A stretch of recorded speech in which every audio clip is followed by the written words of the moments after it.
ကျွန်တော်ဟို HRP ဈေးနှုန်း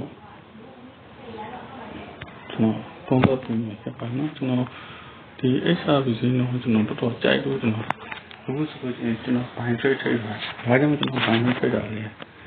ကျွန်တော်ခံမှန်းပြီးဘာကြောင့် buy trade တာလဲကျွန်တော်ပြောပြမယ်ဆိုလို့ရှိရင်အခုကျွန်တော် weekly time frame ညာကျွန်တော်ကြည့်မယ်ဆိုလို့ရှိရင်ကျွန်တော်ဒီ store graphic ကိုကြည့်မယ်ဆိုရင်ဒီမှာအကျလွန်နေတာကိုတွေ့ရမယ်နော်ဒီမှာ bounce ဖြစ်တယ်ဒီမှာ bounce ဖြစ်တယ်အကျလွန်နေတယ်အကျလွန်နေတာတွေ့ရတယ်အဲ့တော့အကျလွန်ရင်ဘာဖြစ်လဲအတက်ဘက်လာမယ်လို့ကျွန်တော်ခံမှန်းလို့ရမယ်ဟုတ်နော်အတက်ဘက်ကိုလာမယ်လို့ခံမှန်းလို့ရမယ်ပြီးတော့သူဘယ်လိုလာမလဲအတက်ကိုကျွန်တော်တို့ဟိုဒီသူအတက်ဘယ်လောက်ထိလာနိုင်လဲကျွန်တော်ခံမှန်းမယ်ဆိုရင်ကျွန်တော်တို့ဒီဟိုဟာနဲ့ဟိုခုနာစီနဲ့တိုင်းမယ်ခုနာစီနဲ့တိုင်းမယ်ဆိုလို့ရှိရင်ကျွန်တော်တို့အတက်ဘက်ကိုလာတဲ့အခါမှာကျွန်တော်တို့ဒီလောက်ထိလာပြီးတော့ဘောင်းဖြစ်နေဖြစ်သွားနိုင်တယ်နော်ဒါပေမဲ့ကျွန်တော်ဟိုအတက်ဘက်ကိုလို့တဲ့ဒီဘာရန်ကြီးကျွန်တော်ရှိမယ်ဆိုလို့ရှိရင်ဒီဘာရန်ကိုကျွန်တော်ဟိုနော်ဒီဘာရန်ဒီတက်လာနိုင်တယ်လို့ကျွန်တော်ခံမှန်းထားတယ်။ဘာကြောင့်ဒီဘာရန်ဒီကျွန်တော်ခံမှန်းထားလဲဆိုတော့ကျွန်တော်ဒီ1 day နဲ့ကျွန်တော်ကြည့်မယ်1 day နဲ့ကျွန်တော်ကြည့်မယ်ဆိုရင်1 day ကျွန်တော်ဒီtrend line ဆွဲကြည့်လိုက်မယ် trend line ဆွဲကြည့်လိုက်မယ် trend line ကျွန်တော် break out ဖြစ်တာကိုကျွန်တော်တွေ့ရတယ်ဒီမှာကျွန်တော် break out ဖြစ်တာကိုကျွန်တော်တွေ့ရတယ်နောက်ပြီးတော့သူကဘယ်လိုပုံလာနေဆိုတော့ဒီဘောနော်ဒီ market ရဲ့လားတော်တော်များများဖြစ်ပုံ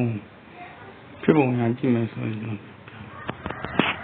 market လားဖြစ်ပုံ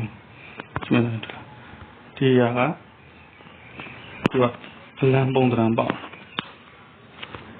လမ်းပုံတရံပေါက်နေဆိုတော့သူဒီဘူမာကိုလာမယ်လို့ခံမှန်းတယ်အဲ့ဒါချက်နော်အဲ့တော့ကျွန်တော်တိုင်းကြည့်လိုက်မယ်ဘယ်လိုလဲတူတက်ကျွန်တော်တိုင်းကြည့်မယ်ဆိုလို့ရှိရင်ဒီ base ကနေနော် base ကနေကျွန်တော်တိုင်းကြည့်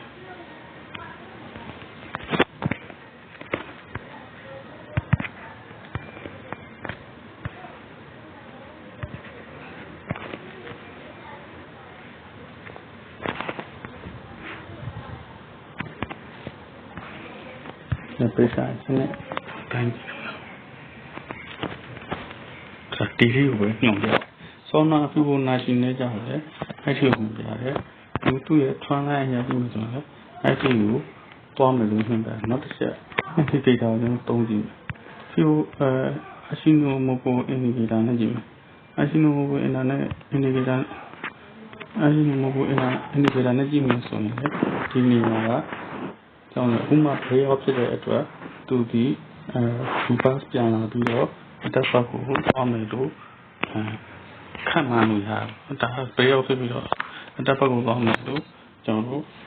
ခံမှန်းလို့ရတယ်ခံမှန်းနိုင်ပါတော့ဒီနေရာလုံးဝဖြစ်ဆုံးဖြစ်နေတယ်အဲ့ဒါတစ်ချက်နောက်တစ်ချက်ကြည့်မယ်ဆိုလို့ရှိရင်ကျွန်တော်ဘုံလင်းချဘန်နဲ့ကြည့်မယ်ဆိုရင်လည်းသူဒီဒီဘာကိုထောက်ထားတာတွေ့ရတယ်ဟုတ်နော်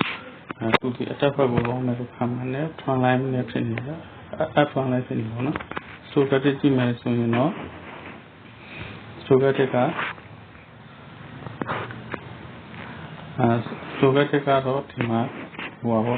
ဒုတိယ bounce မှာပြအောင်မပြတယ်အဲ့ဒါခဏစားကြည့်4 hour time frame ကြည့်မယ်4 hour time frame ကြည့်မယ်ဆိုရင်သူဒီကျဘက်ကိုသွားတဲ့အခါမှာ